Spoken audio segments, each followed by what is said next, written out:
Good afternoon friends, this is Tapas science में आपका स्वागत है। आज के पेपर में द हिंदू के एडिटोरियल में एक राइटर ने एक एडिटोरियल लिखा है जिसमें वेस्ट एशिया डिप्लोमेसी को लेकर उन्होंने डिस्कस किया है। तो हम आज पढ़ने वाले हैं कि कैसे वेस्ट एशिया जो है, जिसको कुछ लोग उसको मिडिल ईस्ट भी कहते हैं, और what is the difference between these two words. तो वेस्ट एशिया और मिडिल ईस्ट क्यों कहते हैं, पहले तो वो समझेंगे। जो नए लोग हैं, जिनका ऑफ कोर्स बैकग्राउंड पीएसआईआर नहीं है, वो लोग बहुत कम जानते होंगे कि what is difference between these two words, that is West Asia और मिडिल ईस्ट। हम इसको पहले डिफाइन करेंगे। ये दोनों वर्ड्स एक्चुअली इक्वल हैं, कोई इसमें कोई ज्यादा अंतर है नहीं। तो जो लोग पहले क्या होता था, ब्रिटेन ब्रिटेन जो था, ब्रिटेन वो मोस्टली जो कंट्री थी उस पे ब्रिटेन का राज था, तो कॉलोनाइज कर रखे थे। तो आपको पता ही है, इंडिया भी था उसमें से, और अदर कंट्री भी सो एंड सो करके थी, और कुछ जो थे वो फ्रेंच की कॉलोनी थी। तो ब्रिटेन ऐसा मानता था कि जो ब्रिटेन की जो भी बाउंड्री है, मान लो ये ब्रिटेन है, तो इसके बाउंड्री के जो आसपास का जो कंट्री होगा उसको नियर ईस्ट मानते थे, और जो उससे दूर होगा उसको फार ईस्ट मानते थे, और इन दोनों के बीच में जो होगा उसको मिडिल ईस्ट मानते थे। तो अपन इंडिया लोग हो गए, तो ये फार ईस्ट कहलाता था, साउथ ईस्ट एशिया और ये सब चीजें आप समझ रहे हो। मैप पे देखना चाहेंगे, चलो मैप दिखाता हूं। इस टाइप की चीजें देखो, जैसे इसमें ब्रिटेन ढूंढते हैं पहले अपन, तो ये हो गया यूनाइटेड किंगडम। इनका मोस्टली था उस पे जो था ये पूरे वर्ल्ड पे इनका समहाउ 1700-1800 के आसपास के बाद जो है वो इनका राज चल रहा था अलग अलग जगह पे। जैसे अपन इंडिया यहां है, तो सोचो यहां से यहां तक ये है, तो राज कर रहे हैं। सेम चीजें अलग अलग जगहों पे होती थी। तो ये यूके ने क्या माना था कि ये मेरी बाउंड्री है, यूके की बाउंड्री है, इसके इस साइड के आसपास जो कंट्री होगी, आसपास नियर अबाउट, उसको वो नियर ईस्ट बोलते थे। क्या कहते थे? Near east. और जैसे हम लोग हो गए उसको फार ईस्ट कहते थे, जैसे चाइना हो गया फार ईस्ट। और इन दोनों के बीच में जो ये वाला एरिया हो गया, मोस्टली जो सऊदी वऊदी वाला एरिया हो गया। इसमें तो मैप अगर आप लोग को विजिबल दिखेगा कि नहीं दिखेगा पता नहीं, लेकिन आप इसको ये देखो, सीरिया हो गया, इराक हो गया, सऊदी, ये सब जो हो गया ये दोनों बीच में है, तो इनको ये लोग मिडिल ईस्ट कहते थे। मेरे हिसाब से आपको डाउट नहीं होना चाहिए। What is difference between near east, middle east and far east. ये ब्रिटेन के कोनोटेशन दिए गए हैं, ब्रिटेन ने इसको दिया है, क्वाइन किया है। उसके जो राइटर्स होंगे या फिर उसके जो भी उस समय के जो भी ट्रेवलर्स होंगे, उन्होंने इसको इस तरीके से समझा। और सेम चीज उसको यूएसए ने भी, इसको सेम तरीके से यूएसए ने भी फॉलो करना स्टार्ट किया कि चलो इधर से दूर है तो हम इसको फार ईस्ट बोलेंगे। तो इसीलिए ये वाले एरिया जो सऊदी वाले एरिया है, सऊदी, ओमान हो गया, यमन हो गया, इराक हो गया, जॉर्डन हो गया, इस सबको मिडिल ईस्ट कहा जाता है। लेकिन हम उसको वेस्ट एशिया कहते हैं, क्योंकि हम इंडिया हैं और हमारे वेस्ट में है ये, तो हम इसको वेस्ट एशिया कहते हैं। This is all about nominee culture कि कौन इसको क्या कहता है, लेकिन हम लोग प्रेफर करते हैं कि वेस्ट एशिया कहे। हम आज इसको ये पढ़ने वाले हैं, आज के जो एडिटोरियल है उसमें हम ये पढ़ने वाले हैं कि कैसे वेस्ट एशिया डिप्लोमेसी को लेकर डिस्कशन हो रही है। अंडरस्टैंड? तो हम उसको देखेंगे और हम डिफरेंट डिफरेंट पर्सपेक्टिव फाइंड करने की कोशिश करेंगे। दैट इज इंडिया का क्या स्टेक है इसमें। पहले तो हम ये समझेंगे what is stake of India in West Asia policy या वो वेस्ट एशिया डिप्लोमेसी, और कैसे जो बिडेन हो गए या फिर इसराइल के जो पीएम हो गए, बिनियम जो भी हैं, वो नेतन्याहू करके हैं, और ये इनका क्या स्टेक है इसमें, जिनपिंग साहब का, पुतिन साहब का और रहमानी साहब का। हम इसको अंडरस्टैंड करेंगे और राइटर के पर्सपेक्टिव से अंडरस्टैंड करेंगे। कुछ अपनी ज्ञान वाली बातें नहीं करेंगे, क्योंकि हो सकता है हमारा ज्ञान डिफरेंट हो और यूपीएससी का रिक्वायरमेंट अलग हो। We will stick on the paper. हम स्टार्ट करते हैं। तो ये तो आपको, ये वर्ड तो आपको क्लियर हो गया होगा कि वेस्ट एशिया जो है और मिडिल ईस्ट जो है, वो दोनों जो है वो सेम है। तो कंफ्यूज नहीं होने को है अपने को कि yes, these two words are simple की इक्वली है, और इट डिपेंड्स ऑन कौन किसको क्या कह रहा है। तो ब्रिटेन का कंसेप्ट समझ में आ गया, फ्रेंच का समझ में आ गया, यूएसए क्यों कहता है वो भी समझ में आ गया। अब हम आते हैं आज के पेपर के ऊपर। So let start. Find out करते हैं कि है क्या। यस, सो आज का पेपर है कि India and the great power contest in West Asia. अब जब ग्रेट पावर कह रहा है तो राइटर ये कहना चाह रहा है कि डिफरेंट डिफरेंट स्टेक होल्डर्स है वेस्ट एशिया में। पहला जो है वो USA, existing power, first. Second China, emerging power, understand. India, again emerging power, Saudi, Iran and Israel. और लास्ट में हम देखेंगे कि रसिया जैसे पुतिन। सो हमको ये 7 स्टेक होल्डर्स के बारे में पढ़ना है इस उसमें आर्टिकल में। और बहुत अच्छा आर्टिकल है, आप उसको एक बार ये पढ़ लेंगे तो आपको वेस्ट एशिया का रिलेटेड जो भी चीजें हैं वो मेरे हिसाब से प्रॉब्लम नहीं करेगी, और हम आपको बहुत ही सिंपल वे में ले लैंग्वेज में समझाएंगे। सो स्टार्ट करते हैं।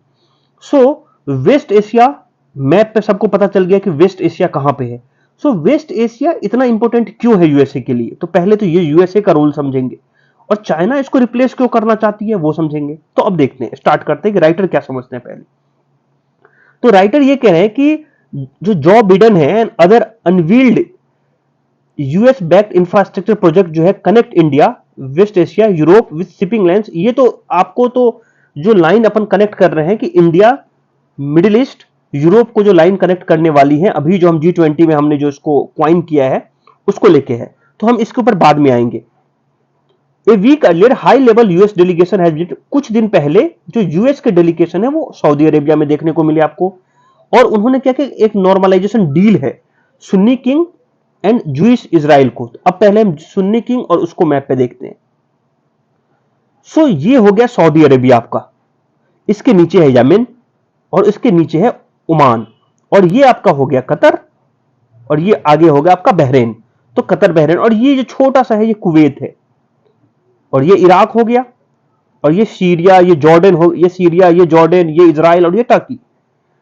तो कैसे सऊदी अरेबिया के किंग जो कि मोस्टली सुन्नी किंगडम है वो कैसे, और ईरान में जो वो अलग है, तो जो ये सऊदी अरेबिया का जो किंग है उसका रिलेशन कैसे इजराइल के साथ अच्छा कराया, और इन दोनों में दोस्ती करवाई वो है अमेरिका। और क्यों कराई वो बहुत इंटरेस्टिंग पॉइंट है। तो पहले तो हम ये समझेंगे कि सऊदी इजराइल डील जो करवाया है वो अमेरिका ने करवाया है राइट नाउ, अभी कुछ दिन पहले नॉर्मलाइज कराया है, उनकी रिलेशन को फॉर्मलाइज कराने की कोशिश की है, अच्छा बनाने की कोशिश की है, और उसके पीछे कुछ ना कुछ फॉरेन इंटरनेशनल रिलेशन में कुछ ना कुछ अंतर जो हो वो होते हैं, तो उसको लेके हम डिस्कस करेंगे। Next,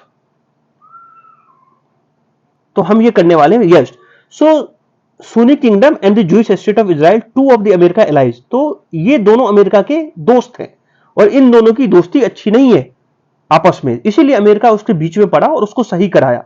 These seemingly unrelated but geopolitically contiguous development offer a broader framework of Biden approach towards West Asia। और अगर वेस्ट एशिया में, अगर बिडेन साहब को, जो ये वेस्ट एशिया है, अगर इसमें बिडेन साहब को यहां पे ये पूरे एरिया में अगर उसको अच्छा करना है तो ये दोनों को साथ में रखना बहुत ज्यादा जरूरी है। यस, सो एक चीज तो क्लियर हो गया कि मिडिल ईस्ट एशिया में या फिर वेस्ट एशिया में अगर यूएसए अपना डोमिनेंस चाहती है तो ये दो प्लेयर जो हैं इनके, इजराइल और सऊदी, इनको अच्छा वहां पे खेलना पड़ेगा, उनको अच्छा वहां पे इन दोनों की दोस्ती, फ्रेंडशिप जो है वो स्ट्रांग होनी चाहिए यूएस लेड अलायंस के लिए। सो इजराइल और सऊदी का रिलेशन इन्होंने अच्छा कर दिया, इसमें कोई डाउट नहीं है कि चलो यूएसए उसमें इन्वॉल्व होकर और इन दोनों को अच्छा कर दिया। लेकिन इजराइल के कुछ और भी प्रॉब्लम्स हैं। इजराइल के रिलेशन जो है सबके साथ तो अच्छे हैं नहीं, तो इजराइल वर्सेस ईरान का रिलेशन तुम देखोगे तो हमेशा से हॉस्टाइल रहा है। बोथ आर हॉस्टाइल कंट्री, एक दूसरे के लिए वो है हॉस्टाइल है। तो अगर हम इस टाइप की चीजें, अगर इजराइल को, अगर हम ईरान के साथ या इजराइल को सऊदी के साथ लेके रखते हैं, जैसे इजराइल को सऊदी के साथ हम रखते हैं, और कोई तीसरी कंट्री हम समझेंगे कि चाइना उसको आके सऊदी और ईरान की रिलेशन अच्छा कर देता है, तो ऑफ कोर्स इन दोनों की दोस्ती अच्छी होगी फिर, लेकिन इन दोनों की दोस्ती तो फिर यही होगा कि एक टाइप का कॉम्प्लेक्सिटी क्रिएट होगा, और उससे यूएसए बचना चाहता है, और यही चाइना का रोल है, वो हम आगे समझेंगे।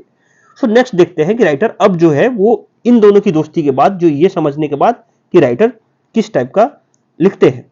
सो विडन का जो वेस्ट एशिया का स्ट्रेटजी है वो दो भाग में बटा हुआ है, और ये मैं आपको डिस्कस करना चाहता हूं कि अगर आप पूरा अमेरिका की बात करें, सो ये दो तरीके से बटा हुआ है। एक तो ये देखता है कि ट्रंप के समय में एक अब्राहम एकॉर्ड साइन हुआ था, शायद अभी कुछ दिन पहले उसका 3 साल हुए हैं, तो 2020 में आया था ये।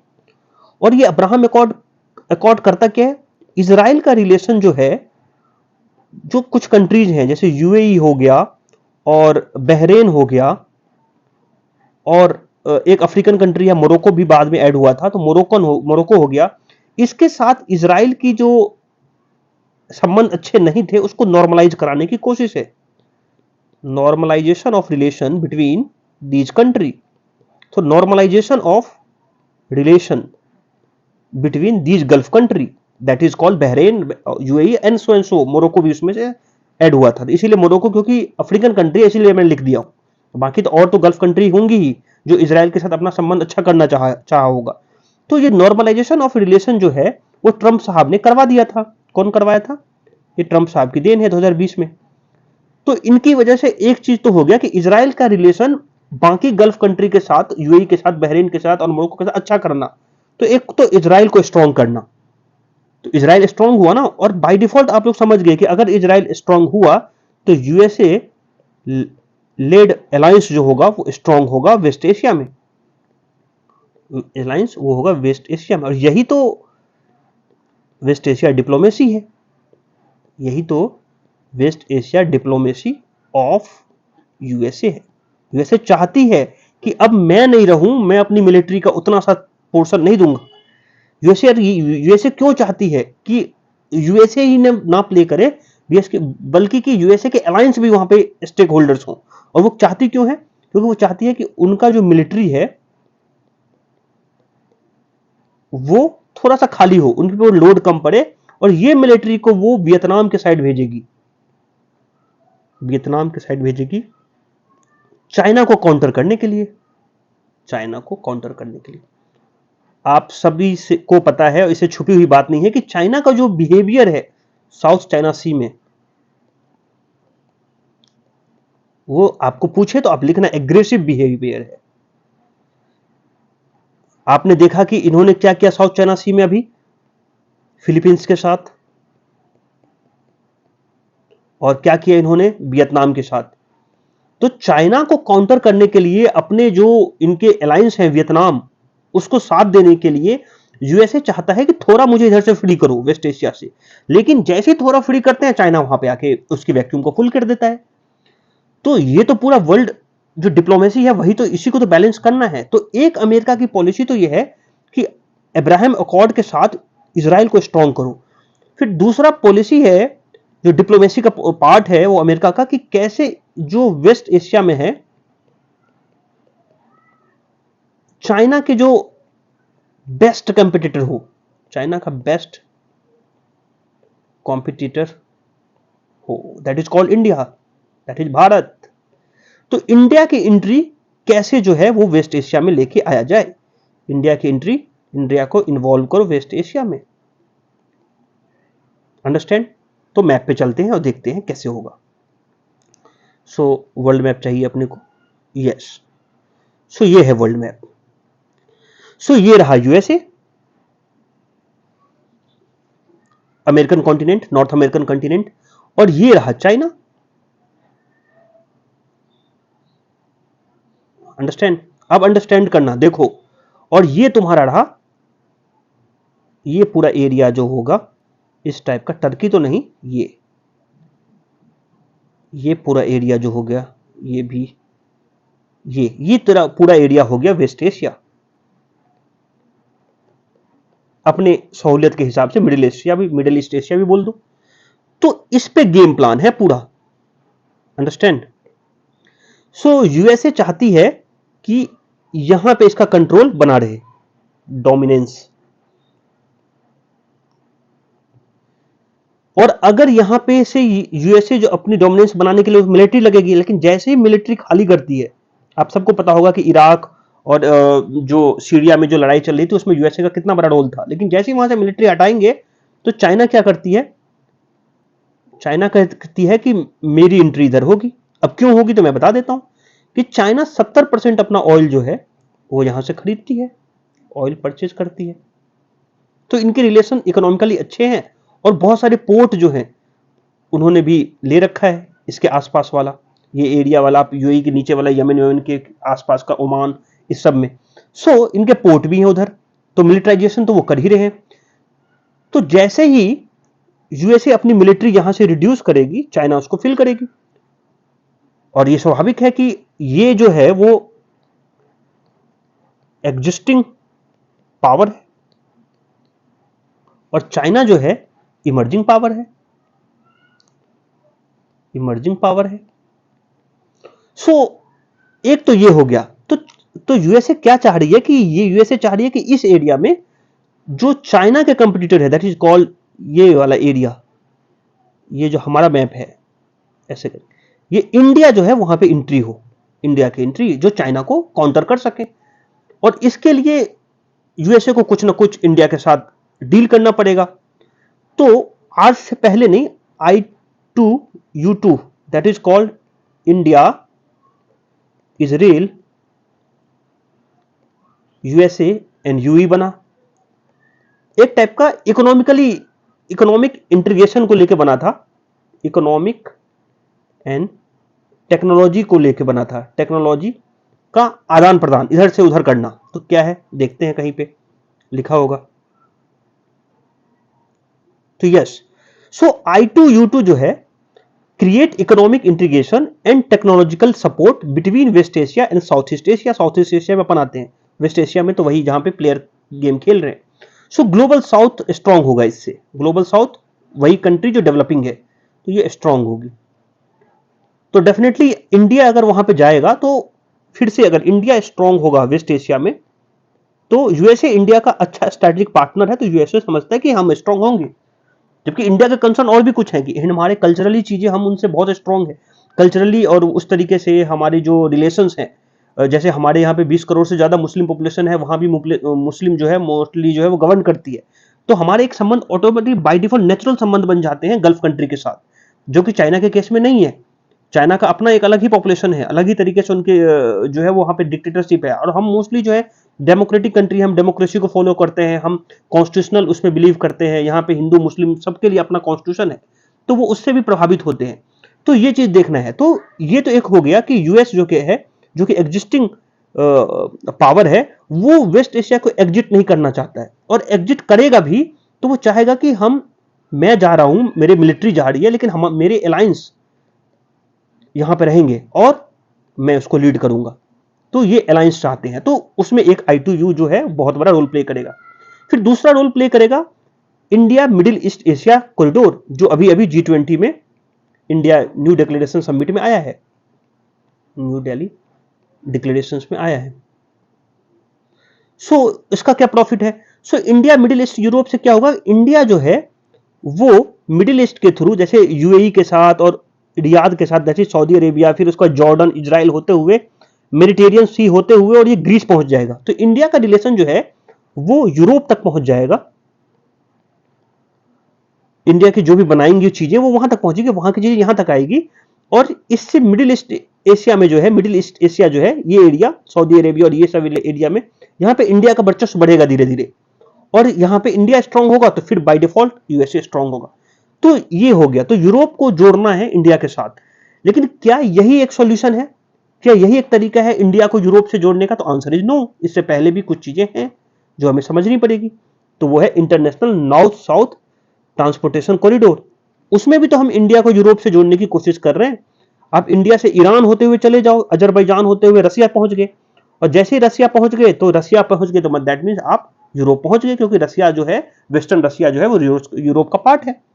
तो अब ये क्यों बना था international north south transportation corridor? इसलिए बना था कि ये वाला जो एरिया था ना, यहां से जाना जो है, आपको जाना टफ पड़ता था और लंबा पड़ता था, और वो इकोनॉमिकली वाइबल नहीं था, आपको इतना घूम के जाना पड़ रहा है। ठीक है, तो अब इसकी वजह से इसका ये एक टाइप का ये वाले कन्वेंशनल रूट जो है, जो सी रूट होते हैं, कन्वेंशनल रूट जो है उसका एक अल्टरनेटिव था, नॉर्थ साउथ ट्रांसपोर्ट कॉरिडोर। और अब इसका अल्टरनेटिव आप देने की कोशिश करो, जैसे India middle east Europe corridor. तो इंडिया के लिए ऐसा कुछ नया नहीं है, इंडिया तो अपना सामान वैसे भी यूरोप भेज रहा था, चलो ठीक है, इससे अच्छा हो जाएगा। इससे क्या होगा कि सी रूट के थ्रू आप, सी रूट हो जाए चाहे आप जो भी रेल रूट हो, आपको वो दोनों में से जो भी होगा वो मिडिल ईस्ट आपको यूरोप को जोड़ देगा। तो ये करके भी यूएसए को प्रॉफिट मिलने वाला है। तो यूएसए की डिप्लोमेसी समझ रहे हो, एक तो वो अब्राहम अकॉर्ड कर दिया, दूसरा इंडिया की एंट्री करा दिया चाइना को बैलेंस करने के लिए, तीसरा इंडिया को यूरोप से जोड़ दिया ताकि यूरोप और इंडिया में अच्छे रिलेशन हो जाए और चाइना को काउंटर कर दे। यूरोप मतलब मोस्टली वेस्ट, ठीक है, तो वेस्ट जो है वो चाइना के साथ अच्छे संबंध है नहीं, तो वहां पे आपको उसको बैलेंस करना है। तो ये तीन चीजें। उसके बाद सऊदी इजराइल का इन्होंने डील करा ही दिया है, इजराइल को स्ट्रॉन्ग कर ही दिया है, इंडिया की एंट्री कर लिया। This is American West Asia diplomacy. Next अब देखते हैं, does India is alternative of China in West Asia? Yes. कैसे? Not a alternative, yes, competitor, competition है इन दोनों का। कि चाइना इंपोर्ट करता है 70% ऑफ देयर ऑयल, कहां से? वेस्ट एशिया से। China 70% of their oil demanded from West Asia, that is Saudi Arabia हो सकता है, ईरान हो सकता है, कुवैत हो सकता है, यूएई हो सकता है, इराक हो सकता है, ठीक है। Second, China trying to fill vacuum created by UAE existing in West Asia. अब ये चाइना को पता है कि अगर यूएसए वहां पे कमजोर हो रहा है तो मैं वहां पे अपना जो है डोमिनेंस बढ़ाऊं, ठीक है, और ये कर सकता है चाइना, चाइना में पोटेंशियल है। लेकिन चाइना को बैलेंस करने के लिए इंडिया है, उसी की साइज की पॉपुलेशन, उसी की साइज की इकोनॉमी, इकोनॉमी हमसे 3 गुना ज्यादा है, लेकिन हम उसको बहुत जल्दी उसको बराबर करेंगे, ठीक है। तो यूएसए मानती है कि इंडिया इसका सही कंपिटिटिव हो सकता है, इसीलिए इंडिया को इंगेज कर रही है। USA want India active role, India play active roles in West Asia and India is ready to take this bet. India रेडी है वो अपने एक टाइप का वो लगाने में, बेट मतलब शर्त लगाने में, जुआ लगाने में, जो भी कह सको आप। तो यूएसए, इंडिया, इजराइल और Saudi Arabia, UAE, different country जो है वो वेस्ट एशिया में स्ट्रांग हो रहा है। यूएसए की प्रॉब्लम यही नहीं है, यूएसए को तो क्योंकि वो एग्जिस्टिंग पावर है तो उसको और भी उसकी जो है वो अलायंस है। अब ये बताए कि चाइना जो है ये पूरे एरिया में, साउथ चाइना सी में बहुत स्ट्रांग है, एग्रेसिव भी है, इवन आप इसको एग्रेसिव कह सकते हैं कि एटीट्यूड पूछे तो। और एग्रेसिव है तो यूएसए को यहां से आके बचाना है, यूएसए को यहां से आके वियतनाम को बचाना है, यहां का ही वियतनाम है, तो वियतनाम को बचाने के लिए फिर यहां को यूएसए को यहां आना पड़ेगा। तो चाइना का बहुत सीधा रोल है कि अगर ये इधर आ रहा है तो चाइना भी इधर धीरे इसकी ओर बढ़ रहा है। और यही तो वर्ल्ड पॉलिटिक्स होता है, वर्ल्ड डिप्लोमेसी होता है कि अगर वो आपके एरिया में कोई घुस रहा है तो आप भी दूसरे के एरिया में घुसते हो। तो वेस्ट एशिया जो यूएसए की पकड़ है, अगर उसमें चाइना आ रहा है तो वो इधर आके इंडो पैसिफिक में आके जियोपॉलिटिक्स खेलने की कोशिश कर रहे हैं।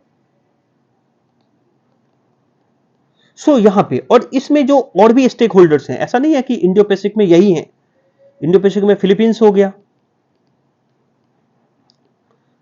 मलेशिया होगा, वियतनाम होगा और इंडोनेशिया हो गया। सो और भी प्लेयर है। और उसके बाद जो बड़े प्लेयर्स हैं, क्वाड के प्लेयर्स हैं, ये सब तो वहां के साउथ चाइना सी वाले प्लेयर हैं। और इंडो पैसिफिक का बड़ा प्लेयर ढूंढोगे तो आपको इंडिया मिल जाएगा, जापान मिल जाएगा, क्वाड टीम जो है, ऑस्ट्रेलिया और USA plus France plus UK, ये सब बड़े प्लेयर हैं। क्वाड तो 4 लोगों की है, उसके बाद पैसिफिक में ये सब बड़े प्लेयर्स हैं। तो इनको भी चाइना को वहां पे ब्लॉक करके रखना है, चाइना को बैलेंस करके रखना है।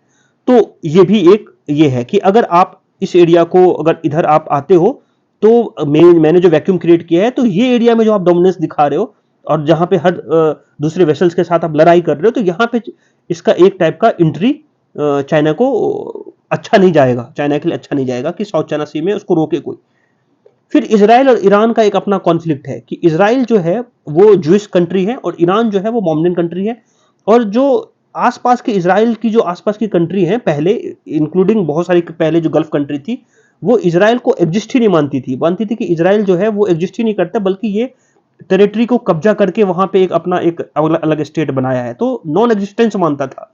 अब इन दोनों का रिलेशन अगर सही करना है यूएसए को, तो एक टाइप का कॉन्फ्लिक्ट हो सकता है, क्योंकि सऊदी और ईरान का अभी डील करा दिया है।